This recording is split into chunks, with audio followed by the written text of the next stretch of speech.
outstanding teen, and I'm here to talk to you about Reilly's Rules, A Healthy Mind, A Healthy Body. I developed Reilly's Rules because as a young girl, I had terrible eating habits. Even though I was a dancer and I was exercising every day, I still would stand in the back of the class and look at myself in the mirror and compare myself to all the tiny ballerinas that were oh so cute and petite. I was a good dancer, but I didn't feel good about myself. I hated what I saw in the mirror. So, when I was 8 years old, I was dancing and I was exercising still, but I didn't give myself that permission to let myself dance 110% of what I could. I never allowed myself to truly exercise. So my mom took me to the doctor and I had to get a bunch of tests done on my blood and on my heart. Turns out I was developing asthma, I had high cholesterol, and I was on my road to having heart problems by the time I was 19 years old. That's a pretty scary statistic if you think about it, especially because I was only 8 years old. So, as a family, me, my sister, my dad, and my mom all got together that night and we sat down at dinner and we talked about it. And we decided we were all going to change the way that we were living because it was very unhealthy. And with that, me and my mom alone lost over 100 pounds. And as I was starting to lose this weight and choose the healthy choices, I really started to like fresh fruits and vegetables, grilled chicken, grilled fish. I loved sushi. I was trying new things. I was getting more excited about food. And also I had more energy and more stamina to dance. My leaps got higher. I started getting noticed. And I truly loved myself at that point because I was really letting my personality come through, not only on the dance floor, but also in everyday life. And now I'm a performer and I love to be in the center of the stage. And this video is all about letting you learn my 4 Reilly's rules. And if you live by them every day, I'm sure that you can find your way to a healthy lifestyle. My first rule is think small, not big. That's all about portion control. And the second one is grilled, not fried. The third, fit and fun. And the fourth is the most important, love the skin you're in. My first rule is think small, not big. One of the key components to leading an unhealthy lifestyle is overeating. Overeating leads to many problems. The most important problem of these would be obesity. One way to avoid overeating is to learn how to count calories. Children and teenagers need enough calories to grow and develop into healthy adults, but not so many that they are unable to convert all of those nutrients provided by their food into energy. On average, children between the ages 1 and 6 need approximately 1,500 calories a day.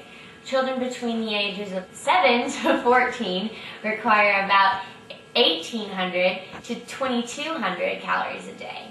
Young adults from ages 15 to 18 need 2,000 to 2,700 calories per day to maintain a healthy lifestyle. Obviously, these numbers will fluctuate based on several factors, including activity level, gender, and of course, your nutrient goals. One way to avoid overeating is to just eat slow.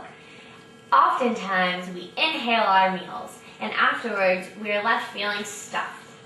A great way to avoid this is to chew slowly and only eat until you feel satisfied. It's important not to starve yourself throughout the day. It's better to eat 6 smaller meals, actually, than just 3 huge ones.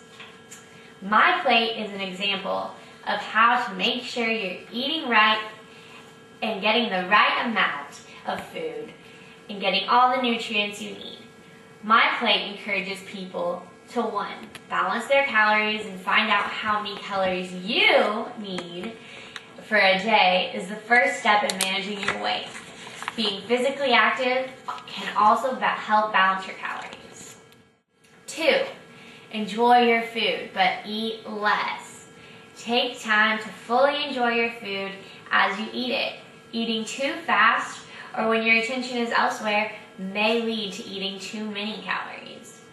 Avoid oversized proportions. Use a smaller plate, bowl, and glass.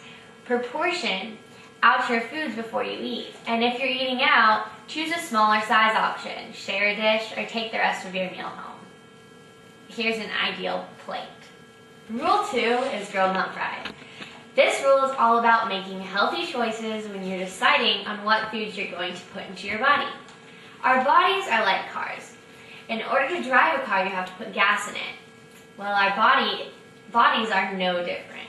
The food that we put in our bodies serve as our fuel for our bodies and our brains. Although your taste buds may love fried foods, you have to be very careful not to eat them too often. When food is fried, tons of calories and fat grams are actually added into the meals, and it's very easy to overeat those tasty fried treats. It is no surprise to hear that fried foods, such as French fries, mozzarella cheese sticks, are unhealthy. But what you might be surprised to know is that even healthy vegetables, such as mushrooms, zucchinis, as well as healthy proteins, such as chicken, are robbed of all their nutritional value when they are fried. For example, a large baked potato contains 220 calories and less than 1 gram of fat. But if you take that same potato and turn it into French fries, you end up with nearly 700 calories and a whopping 34 grams of fat. In addition to deep fried foods, also tend to trigger chronic health conditions. I'll take the baked potato any day. If you have the choice between a grilled dish, such as grilled chicken, and a fried dish, such as crispy fried chicken, the grilled dish is always the healthier choice. Here is my plate, and it's a very healthy plate because right here I have grilled chicken, the right amount of proportion for my nutrition goals, my fresh fruit, and my fresh vegetables, all my favorite things. The third rule is fit and fun. I found that one of the most common misconceptions about being healthy is that you have to spend hours and hours in the gym running on a treadmill or lifting weights. However, this is so far from the truth. I've found that the best way to become fit is to find a way to turn your hobby into a healthy hobby. For example, if you love to read books, then you can incorporate that into physical activity, into reading by acting out the story as you go along. If you have a great imagination and you love to create things, then you can build an obstacle course in the basement of your garage on a rainy day. You can turn a boring Saturday night into a fit and fun night by playing a game of flashlight tag with a group of your best friends. Some of these other ideas include going to the park, hula hooping, walking your dog, joining a swim team, going on a hike, maybe even riding your bike, playing kickball, baseball, basketball, maybe a game of tag, riding your skateboard, or rollerblading. The possibilities are endless. There's always a way to turn your favorite activity into a fitness routine. Although you may not realize it, the health benefits from being active are remarkable. The less time you spend on the couch, the healthier you'll be. The fourth rule is love the skin you're in. This is my most important rule because this rule has nothing to do with calories, fat grams, proportions, or exercise. This rule is all about you and learning how to love yourself for who you are.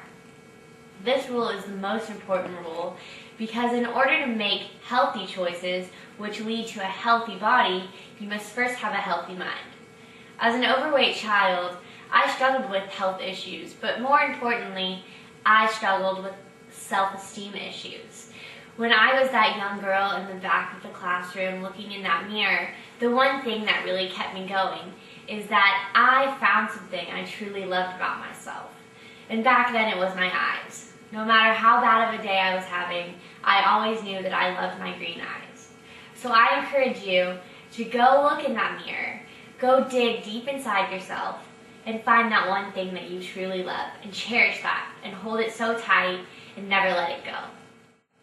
Actually, one time when I was at a school program, I was giving my class, I was teaching all about all my rules, and I was teaching about Love the Skin You're In, and I love to just go in there and get really interactive with the kids that I teach. And I had kindergartners in there, and I told them all to close their eyes and think of one thing that they truly love about themselves. And when they had that, give themselves a big bear hug. And there was one boy in the back of the class, and his name was Peter.